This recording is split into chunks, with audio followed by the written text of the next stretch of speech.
Hola, mis amores, y bienvenidos de nuevo a otro video aquí en Everyday Español. Estoy súper emocionada que estén conmigo hoy porque hoy vamos a hablar de un verbo súper importante en español. Hoy vamos a hablar del verbo dejar. Dejar in Spanish can be a little bit tricky because it has a few different meanings. Great, another verb like that in Spanish. But don't you guys worry, I'm going to walk you through all the different nuances with the verb dejar. As always, you guys, do not forget to download that AirLearn app onto your phone so you never miss a Spanish lesson right at your fingertips. All right, back to today's lesson. The first and most common meaning of the word dejar is to leave something behind. When you leave something behind somewhere, dejar is the verb that you need to use. Let's look at a few examples of this. Ay, dejé mis llaves en la mesa. I left my keys on the table. Ella dejó su cartera en el carro. She left her wallet in the car. Déjalo ahí. Leave it there. As you can see in these sentences, the verb dejar is used as to leave, as in leave something behind. Now, dejar can also mean to let or to allow. This verb is super common and important when you're trying to give somebody permission to do something. So for example, Mi mamá me deja salir con mis amigos. My mom let me go out with my friends. Déjame ver. Let me see it. No me dejaron entrar. They didn't let me in. They don't let me enter. So here, dejar takes on a completely different meaning.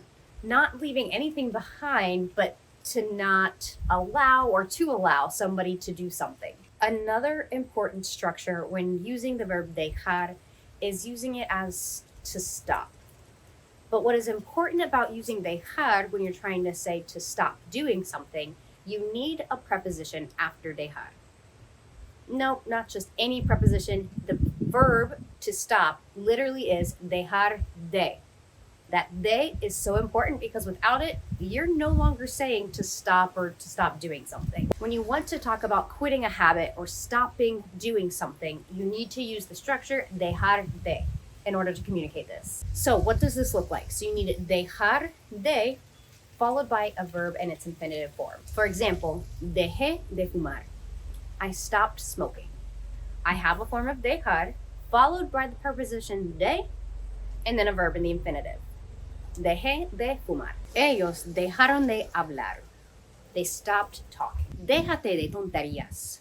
Stop being so silly or foolish. As you can see, the verb dejar de is a really useful way to communicate you quitting or stopping something. Dejar is also really common when used with commands or suggestions, especially when you're trying to tell somebody to do something. So whether you're telling somebody to leave something alone or whether you're trying to tell them to stop doing something, dejar is extremely common when you are giving suggestions and commanding somebody to do something. Here are some examples. Déjalo en paz. Leave him alone in peace. Leave him be. Déjame en paz. Leave me alone. Essentially, like, let me be in peace. Leave me alone. And as I just used in the last one, déjate de tonterías. Déjate de tonterías.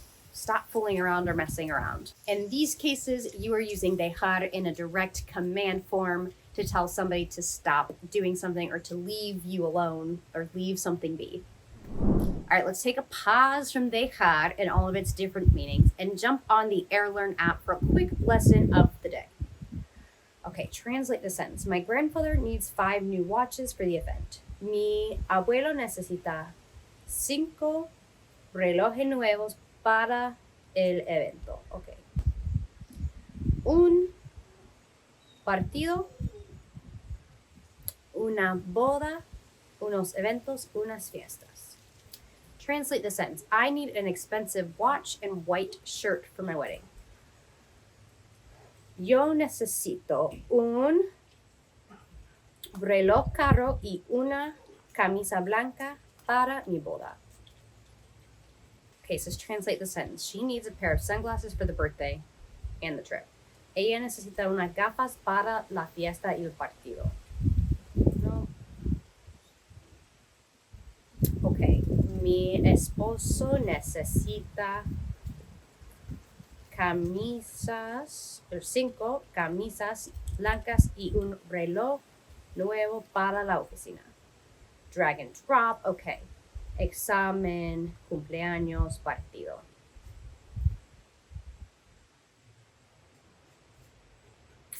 Oh, it says que magnifico. Now let's talk about some common mistakes learners use when trying to use dejar. A lot of times learners mix up dejar y salir and use them interchangeably. And it is a lot more common than you think. If you're looking and you're watching this video and you're like, dejar and salir, how? Let's go through a couple examples and you might be like, okay, yeah, I actually might have used it in that way as well. Because salir means to leave, people are using salir y dejar to leave something interchangeably, which you can't. So a lot of people would say this, deje la fiesta temprano. Deje la fiesta temprano does not work. I think they're trying to say, I left the party early. So you would use the verb salir. Salí de la fiesta temprano. You use salir when you are leaving a location or a place. Another common mistake. Salí mis libros en mi casa. Salí mis libros en mi casa. Are you leaving a place physically? No. You're trying to communicate that you left your books at home. To leave something behind requires us to use the verb dejar. So instead, you would say, dejé mis libros en mi casa. Remember, you use salir when you're talking about physically leaving a place, and dejar to talk about leaving an item behind or something along those lines. You're not physically leaving a place. Okay, it's time to test your knowledge. I'm going to give you a sentence with a blank, and you guys are going to fill in the correct form of dejar. Número uno. Voy a mis cosas en casa. Voy a dejar mis cosas en casa. When you have the structure voy a, it always needs to be followed by an infinitive. Número dos. Ellos no me entrar en la fiesta. Ellos no me dejaron entrar en la fiesta. Número tres. Ella de fumar el año pasado.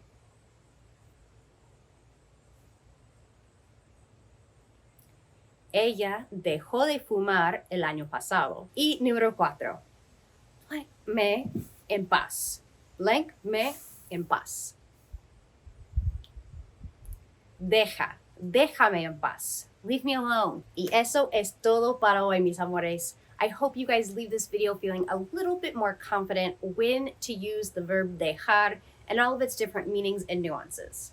Once you get the hang of it, it's a really great and versatile verb to use all the time with all of the different meanings that it could express. Whether you're talking about leaving something behind, stopping a habit, or letting somebody do something, I hope that you do feel a lot more confident using the verb dejar.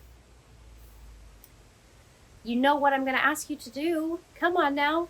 Thank you so much for coming. Make sure you subscribe and like this video and share it with your friends so they can be a part of nuestra comunidad. I will catch you guys next time in the next video on Everyday Español. Adiós.